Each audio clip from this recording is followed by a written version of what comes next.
여러분 안녕하십니까. 누리 PD입니다. 자, 국제적 뉴스가 된 이란, 이스라엘, 이란 간의 전쟁이라고 해야 되겠죠. 사상 최대 규모의 기습 공습입니다. 동원된 전투기가 수백 대네요. 그야말로 이제 이 전쟁에 이제 비견될 정도로 엄청난 규모인데 왜 이렇게 되느냐 하면 핵 때문에 그렇습니다. 핵. 현 시점에서 핵 보유국 하면요.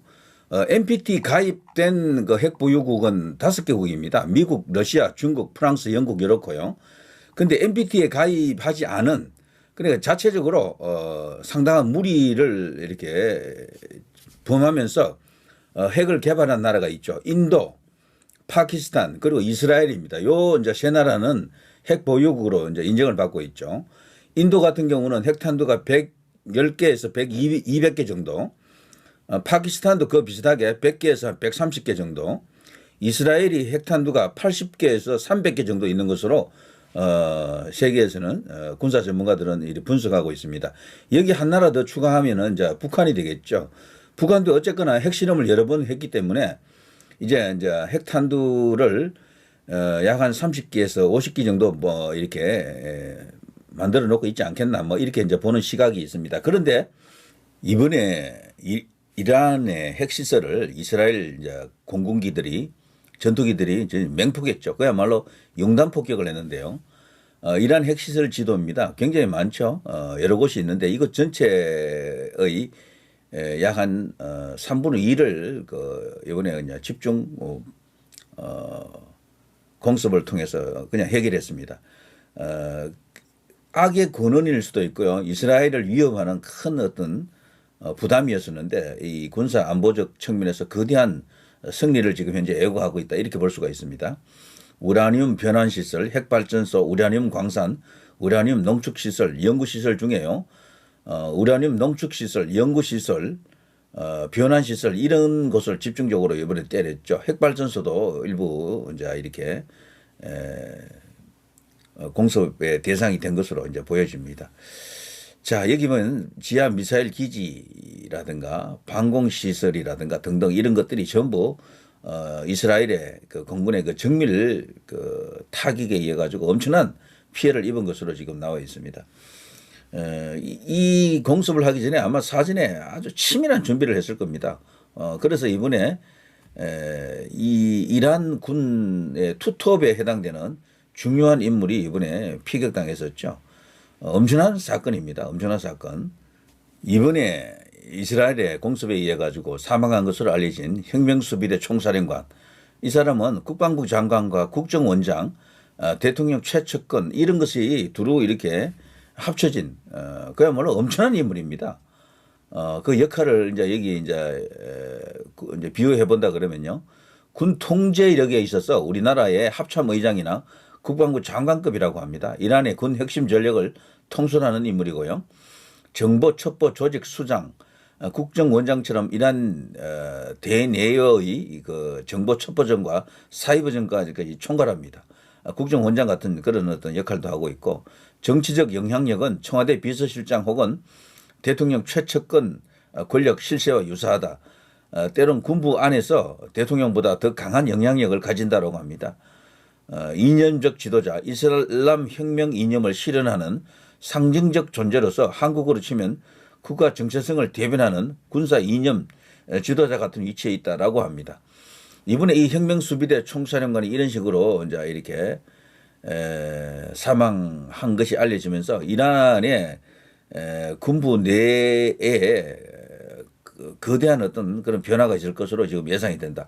그리고 이 사람 못지않게 또 한 명의 또 이제 주요한 어떤 핵심 군 간부가 또 이번에 사망했었죠. 그리고 또 다수의 이 핵 시설 관련해 가지고 연구자들 중에 고급 인력들이 또 상당수가 이번에 사망한 것으로 알려져 있습니다. 자, 그래서 이스라엘의 공습은 대성공이다. 뭐 이렇게 지금 알려져 있고요. 자, 그런데 이걸 보면서 한 가지 우리가 떠오르는 것은 영변의 핵시설 북한에 있죠. 최근에 나온 뉴스를 보게 되면요. IAEA 영변의 새 핵시설을 확인했다. 이런 뉴스가 있었고요. 미국 전문가 북영변 새 핵시설 추정 위성사진을 공개했습니다. 그리고 계속해서 생산성을 높이는 고도화 작업을 꾸준히 지속했다. 자, 이걸 보더라도 과거 클린턴 정부 시절에 여기를 때리려고 했었잖아요. 그때 그것을 반대하고 막았던 인물이 누굽니까? 바로 김영삼이었죠. YS였었죠. 정말 뼈가 아픕니다. 이 당시에 이걸 통해서 해결했더라면은 대한민국에 오늘날 그 이 북핵으로 인한 어떤 그런 고통이랄까 그런 부담은 훨씬 덜 수가 있었을 텐데요. 자, 아무튼 지금 중동에서 일어나고 있는 이것이 세계 제3차 대전으로 비화되지는 않아야 되겠죠. 충분히 이제 그것을 기대하면서 이스라엘과 이란은 왜 이렇게까지 불구대천인가 이런 이야기를 계속해서 이어가겠습니다. 여기에 또 하나의 깡패 국가가 등장하면 안 되겠죠. 바로 이란입니다.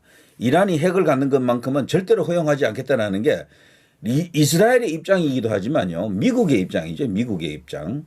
그리고 또 은근히 러시아도 이 핵에 관련해서는 아무리 자신들하고 관계가 좋은 나라라도 그 핵을 만지는 것을 갖는 것을 좋아하지 않습니다. 그래서 이 이슈만큼은 미국과 이스라엘의 의지대로 이제 이렇게 결정될 가능성이 큰데, 그렇지만 이란이라고 하는 나라가 만만치 않잖아요.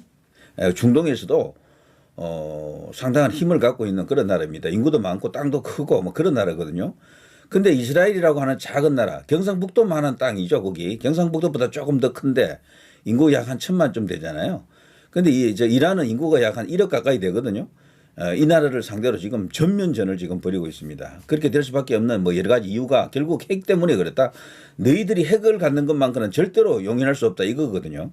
근데 이란 입장에서는 이스라엘이 지금 핵을 저렇게 많이 갖고 있잖아요. 여기 제가 이제 알아본 바로는 핵탄두가 적게는 80기에서 300기 정도 있다라고 합니다. 그야말로 이거는 엄청난 핵 보유를 하고 있는 상황인데, 그래서 둘 앙숙 관계를 어느 정도 수평적 균형을 맞추기 위해서는 이란도 핵이 필요하다. 그래서 암암리에 계속해서 핵을 개발해 왔는데 이게 이제 노출이 됐죠. 그래서 핵 협상 같은 것을 통해서 핵 보유를 못하게 하려고 하는 것이 국제사회고요. 미국의 입장이고 이스라엘의 입장인데 말을 안 듣죠, 이란이. 그러니까 이번에 때린 겁니다. 간단하게 제가 정리를 해봤는데요. 중동 위기 최고죠. 이스라엘, 이란 핵시설 군순의 폭격의 전면전 우려. 자, 이런 헤드라인이 나왔고요. 트럼프 편성한 네타냐후. 그리고 결국 이번에 이 공습의 배경에는 트럼프가 있다라고 보는 게 맞습니다. 바이든 같으면은 반대했을 것 같아요. 바이든은요, 적어도 이스라엘 이슈에 있어서만큼은 친이스라엘적 입장은 트럼프가 확고합니다. 자, 어쨌거나 핵 협상이 좌초될 수도 있었고, 뭐 사실상 좌초되었다라는 그런 어떤 평가가 있었는데, 그걸 빌미로 이스라엘 입장에서는 그야말로 이제 숙적 이란을 제거할 기회가 왔다, 이런 이야기입니다. 자, 여기에 대해서 한방 얻어맞은 이란 가혹한 응징을 지금 경고하고 있는데요. 미국은 지금 발뺌을 하고 있습니다. 우린 개입 안 했다. 줄곧 방관 모드라고 합니다. 그런데 이란이 과연 이스라엘을 공습할 수 있을 것인가, 요격할 수 있을 것인가, 혹은 뭐 때릴 수 있을 것인가, 이런 어떤 점에서는 여러 가지 의구심이 좀 있죠. 이란 보복 여력 불확실하다. 저항의 축, 와해의 자체 군사력도 약화되었다. 이번에 중요한 어떤 군 지휘관들이 많이 사망했다 그러죠. 자, 이란 군부 투톱 참모총장 그리고 혁명수비대 사령관 모두 사망했습니다. 이 두 사람이 핵심적 인물이거든요. 군부의 그야말로 핵심 중의 핵심인데 이스라엘이 이번에 핀포인트 타격을 한 것 같습니다. 두 사람이 동시에 죽었고 그 밖에 다수의 또 지휘관이 많이 죽었다 그래요. 자, 이란 최고 지도자 하메이니 악랄한 본성 이스라엘에 가혹한 응징을 하겠다. 절대로 이대로 물러서지 않겠다. 자, 이란은 실질적으로 여기는 신정국가죠. 대통령이 있습니다. 정치의 정점에는 대통령이 있지만 그 대통령 위에 있는 존재가 바로 하메인입니다. 종교 지도자인데 신의 대리자 같은 그런 존재죠. 자, 하메인이가 직접 또 운영하는 군대가 또 따로 있을 정도입니다. 저기는. 자, 트럼프 공습 사전에 알았다. 그러니까 결국 이제 트럼프가 뒤에서 받쳐준다라는 이야기죠. 이 정도 대규모 공습을 할 때는 아무리 네타냐후가 초강경파라고 해도 말이죠. 이스라엘 단독의 힘으로는 좀 어려웠을 겁니다. 왜냐하면은 이란까지 날아가자면요. 다른 나라를 이렇게 건너가야 됩니다. 많이 돌아가야 돼요. 그래서 상당히 이제 위험 부담이 따르는 건데 결국 미국이 뒤에서 받쳐주고 있었다라는 것을 이제 알 수가 있습니다. 자, 어쨌거나 미국의 입장은 이란이 핵 협상에 다시 복귀하기를 희망한다. 북한에 대해서 예전에 핵을 개발하지 못하도록 여러 가지 압박을 가하면서 핵 협상에 응하도록 불러오기 위해서 많은 노력을 했죠. 국제사회가 뭐 4자 회담이 6자 회담이 뭐 등등 아니면 미국과 뭐 양자 회담이다 뭐 이래서 수없이 많은 회담을 이렇게 시도했지만 결국 실패했었죠.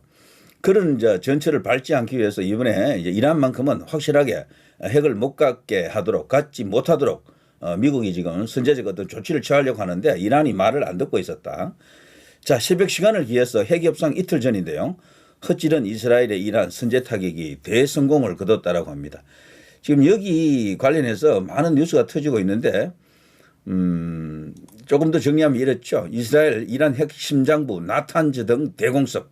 근데 여기는요 이번만 공습한 게 아니고 과거에도 한번 공습을 했어요. 그때는 근데 이번만큼의 규모는 아니었고요. 이번에는 그야말로 뭐 전면전에 이제 이렇게 필적할 수준의 대규모 공습을 했다. 자, 작전명 일어서는 사자, 전투기 200여 대, 와 엄청납니다. 하늘에 200여 대가 날았다 생각해 보십시오. 표적 100여 곳, 매우 성공적이다. 이거는 완전 영화네, 영화요. 자, 이란 핵과학자 6명 등 다수 사망했고요. 국제공항 운영 중단되었다. 영공 폐쇄되었다. 자, 이 최고 지도자 하메네이 가혹한 응징을 지금 다짐하고 있는데 이란이 이게 드론을 이용해서 어떤 뭐 보복을 나선다라는 뉴스가 지금 나오던데요. 드론 100여 기가 이미 발사되었다. 보복이 나선 듯하다라는 뉴스가 있습니다. 트럼프 공습 사진에 알았다. 이란은 협상 테이블로 돌아가길 바란다. 이런 게 지금 현 시점에서 나와 있는 가장 큰 뉴스이긴 한데 자, 그런데 이란과 이스라엘과 이란이 왜 이렇게까지 서로 이렇게 불구대천인가? 그건 결국에는요 군사적 이유가 가장 큽니다. 정치 군사적 이유가 가장 크고요. 종교적 이유는 사실상 뭐 없는 건 아니지만 이번에 이것은 거의 이제 군사 안보적 문제다 이렇게 봐야 되겠죠. 이란이 시아파, 이슬람에는 이제 두 개의 큰 종파가 있죠. 시아파와 수니파가 있는데요. 시아파의 명주국이 이란이고요. 수니파의 명주국이 사우디죠. 그리고 이 사우디는 이스라엘하고 관계가 나쁘지 않아요. 뭐 다소 서로 간에 인정해주는 그런 것들도 있고, 그리고 미국과 친미적인 어떤 그런 관계도 이렇게 같이 작동하기 때문에 사우디하고 이스라엘하고는 뭐 문제가 불거진 경우는 거의 없었죠. 그런데 이 이란은 다릅니다. 여기 이제 시아파 벨트라고 하는데요.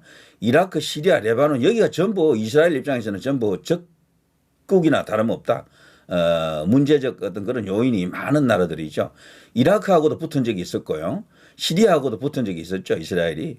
이란이 이제 이들의 이제 맹주국이고 뒤에서 이제 지원 사격을 하는 그런 나라인데 이걸 시아파 벨트라고 합니다. 그리고 여기 사우디 밑에 가면 예멘이라는 나라가 있죠. 거기 가면은 예멘 거기 또 반군들이 있잖아요. 후티 반군이라고요. 거기가 또 이란의 지원을 받습니다. 그리고 미국 입장에서도 골치 아픈 존재들, 사우디 입장에서도 골치 아픈 후티 반군 뭐 등등 해서 이 중동 전체가 이란이 이 명주인 하나의 축이 있고요. 사우디가 명주인 또 하나의 축이 있습니다. 그 사이에 이스라엘이 독자적 어떤 생존을 지금 하고 있는 그런 상황이죠. 그런데 여기 보면 레바논에 헤즈볼라라고 하는 막강한 어떤 여기 폭력 무장 뭐 군대라고 할까, 테러 집단이라고 할까요? 너무 세력이 커서 몇만 명 된다 그러죠. 병력이 때문에 그 숫자로 봐서는 단순히 테러 집단이라고 하기에는 너무 큰 거죠. 여기 레바논에서 지금 압력하고 있는데 여기서 지금 이스라엘을 이게 겨냥하고 있는 거죠. 그래서 실질적으로 이스라엘과 헤즈볼라 사이에는 또 많은 어떤 마찰이 있었고요. 분쟁도 있었습니다. 그거를 뒤에서 조종하는 나라가 바로 이란이죠. 이라크, 시리아, 레바논 이 시아파 벨트와 지금 이스라엘이 일종의 전쟁을 하고 있다라고 해도 과언이 아닙니다. 이제 중동전으로 크게 비화될 가능성은 조기에 이스라엘이 이란의 그 핵심 전략을 완전 타격해가지고 그야말로 이제 반격을 해오지 못할 정도로 엄청난 어떤 그런 폭격을 했다라면요. 어쩌면은 좀 싱겁게 이 상황이 정리될 가능성도 조금 있지만 그런데 여기서 가장 우려하는 것은 이 시아파 벨트 전체가 하나로 묶이는 경우입니다. 이스라엘 너 죽어봐라 이러면서 이란, 이라크, 시리아, 레바논 이들이 전부 연합해 가지고 이스라엘과 싸울 경우죠. 이럴 때는 이스라엘 단독의 힘으로는 어렵다고 봅니다. 저는. 그때는 미국이 이제 개입되겠죠. 이렇게 되면 이건 세계 3차 대전입니다. 그럴 경우에는 뭐 어쩔 수 없이 러시아라든가 여러 가지 각자 국내적 어떤 그런 큰 문제를 안고 있잖아요. 해소하기 위해서라도 뛰어들 수밖에 없고, 그럼 유럽도 들을 거고 중국도 가만히 보고 있다가 무슨 전쟁을 또 일으키겠죠. 그야말로 어마어마한 어떤 사태가 지금 일어날 수도 있다, 이렇게 볼 수가 있습니다. 그리고 이집트 같은 경우도 이스라엘과 관계가 좋지 않잖아요. 그럴 경우에는 또 은근히 또 뭐 일었을지도 모릅니다. 자, 이런 어떤 복잡한 양상이 여기에 지금 들어가 있다. 자, 이스라엘 이란 그림자 전쟁 벗어나 직접 공격, 중국 뉴 노멀 되나. 여기에 2024년 10월 기사인데요. 여기 이제 1년도 전이죠. 약 한 10달 전에, 한 9개월 전에 이런 뉴스가 나갔었거든요. 이 당시에도 이런 기사가 나갔습니다. 네타냐후 이란 큰 실수 대가 치를 것. 이란 180발 미사일 이스라엘을 향해서 쏘았지만 큰 피해는 없었다 그러죠. 어쨌거나 추가 보복 없으면 보복 종료한다. 이스라엘이 이란 핵시설 겨냥 우려도 나와. 이런 식으로 이란 핵시설에 대해서 이스라엘이 불편한 심경을 갖고 있다는 것이 벌써 이 당시에도 드러났었죠. 그래서 언제든지 저기 손을 볼 가능성이 큰데, 당시에는 바이든이 이제 대통령일 때라 이것이 이제 실현이 안 됐던 것으로 보입니다. 그러나 이제 트럼프가 대통령이 되면서 이제 입장이 좀 바뀌고 있다. 그리고 네타냐후 같은 경우는 원래 여기를 치려고 옛날부터 생각을 정리하고 있었죠. 그렇지만 미국의 동의가 없었고, 그래서 뒤에서 확실하게 받쳐주는 세력이 없으면은 네타냐후로서도 상당히 그게 도박이거든요. 그리고 이스라엘 자체가요, 하나의 나라지만 거기도 우리나라처럼요 반쪽 되어 있습니다. 그 여야로 쪼개져 가지고 네타냐후도 집권하는 과정을 보게 되면은 뭐 80% 90% 득표로 되는 게 아니에요. 50% 넘는 그런 숫자거든. 50 뭐 1% 2% 이런 식이라고요. 그래서 여기도 사실 반반 국가가 되는 겁니다. 참, 그래서 이 민주주의라고 하는 것이 쪼개기 하는 데는 그야말로 특화되어 있다라고 생각이 됩니다. 그래서 국내적 정치적 어떤 그런 문제도 있어요. 그래서 국내적 어떤 그런 이슈를 하나로 이렇게 통합하기 위해서 어떤 정치적 어떤 그런 승부수를 걸었다라고도 볼 수가 있겠죠. 자, 조금 더 가보면요. 이스라엘과 친이란 저항의 축 세력 충돌 현황. 여기 이제 예전에 있었던 일이거든요. 그런데 이것을 이제 이 정리해 놓은 이 그래픽인데요. 여기 내용을 보시게 되면은 뭐 다 나옵니다. 이란, 여기 이제 이스라엘이 있습니다만, 시리아 정복은 이라크, 카타이브 헤즈볼라, 이란은 이란 국가 전체가 다 그렇고요. 레바논에 또 여기 또 가자 지구에는 또 하마스가 있고, 이런 식으로 전부 이스라엘과 지금 적대하는 반 이스라엘 세력들이 여기에 지금 덜덜합니다. 예멘은 또 후티 반군이 있고요. 자, 이런 세력들이 이스라엘과 친이란 저항의 축 세력 충돌 현황이라고 하면서 많은 뉴스가 벌써 나왔습니다. 여기에 9월 23일 작년이고요. 4월 이것도 작년입니다. 7월 31일 2023년 10월도 있었고, 2023년 11월에서 또 9월 29일 10월 1일 이런 어떤 기사들에서 보듯이 여기는 그야말로 화약고 중에 화약고, 계속해서 예전에도 이런 일이 있었죠. 자, 그것이 이번에 드디어 트럼프와 이렇게 손을 잡으면서 이제 대대적인 공습을 했다라고 생각이 됩니다. 자, 여기 보면요, 여기 BBC에서 만든 그래픽인데요. 여기 이제 숫자가 나와 있잖아요. 예멘이 거리적으로 많이 떨어졌는데 이스라엘과도, 근데 여기 나와 있는 것은 다 이란과 관계되는 나라들입니다. 시리아, 이라크, 레바논, 요르단, 가자 지구 등등. 이스라엘도요, 자신들의 생존을 위해서는 정말 이란이 만일에 핵까지 가져버리면은 이 이스라엘이 그나마도 핵을 갖고 있는 상태에서 자신들을 지키는 그 힘이 될 수가 있을 텐데요. 여기 보시면 땅의 크기를 보십시오. 이 중동 지역의 다른 지역은 땅이 굉장히 넓잖아요. 그런데 이스라엘은 땅이 좁다니까요. 경상북도보다 조금 커요. 제가 앞서 말씀드린 것처럼 인구도 한 1,000만 정도밖에 안 되는데 상당한 압박감을 갖고 있죠. 그래서 항상 이 종교도 다르고요. 그래서 이들의 중동 지역 다른 각국과의 그 불화, 서로 간의 견원지간 같은 불구대천 같은 그런 관계를 극적으로 해소할 방법이 없잖아요. 그러니까 계속해서 적대적 공생을 해 나갈 수밖에 없는데, 그러자면은 가장 강한 무력이 필요하겠죠. 그런데 그 무력 중에서도 가장 좋은 것은 핵을 갖고 있으면 제일 좋습니다. 너희들이 우리를 정말로 치면은 우리가 핵으로 너희를 때린다라는 거죠. 핵이라고 하는 것은 공격 무기로 보기는 어렵습니다. 최강의 그 방어 무기죠. 과거 히로시마하고 나가사키에 핵을 2발 때렸지만 그때는요 달라요. 경우가 다르고 요즘 같은 상황 속에서는 핵을 때린다는 것은 국제사회가 절대로 용인하지 않습니다. 그래서 그 후에 핵을 직접적으로 때린 역사가 없거든. 그러니까 핵은 많이 만들어져 있어요. 수천 발, 수만 발이 있다고. 그렇지만 그 핵을 직접적으로 군사적 목적으로 사용한 적이 없잖아요. 그렇지만 방어력은 최고거든. 어쨌거나 그걸 갖고 있으면은 만일에 우크라이나가 그걸 갖고 있었으면은 러시아가 우크라이나 때리기 힘들었을 거예요. 예전에 구소련이 해체되고 나서 가장 그 핵무기가 많았던 핵탄두가 많았던 지역이 우크라이나 지역입니다. 거기에 약 한 60% 정도 있었거든. 근데 우크라이나가 독립하면서 우리 핵이 이거 필요 없어 하면서 가져가 그랬어. 전부 다 러시아로 다 가버렸습니다. 그때 이제 그걸 갖고 지금 우크라이나가 후회한다라는 목소리가 있죠. 거기서 한 100발 정도만 남겨놨더라도 훨씬 상황은 유리하게 이끌어 갔을 텐데 말이죠. 자, 아무튼 이게 지금 일어나고 있는 일입니다. 결국에는 이스라엘이라고 하는 나라가 존립하기 위해서는 종교적 문제도 있지만 군사적으로 일단 자신들이 그 비교 우위에 서야 될 텐데요.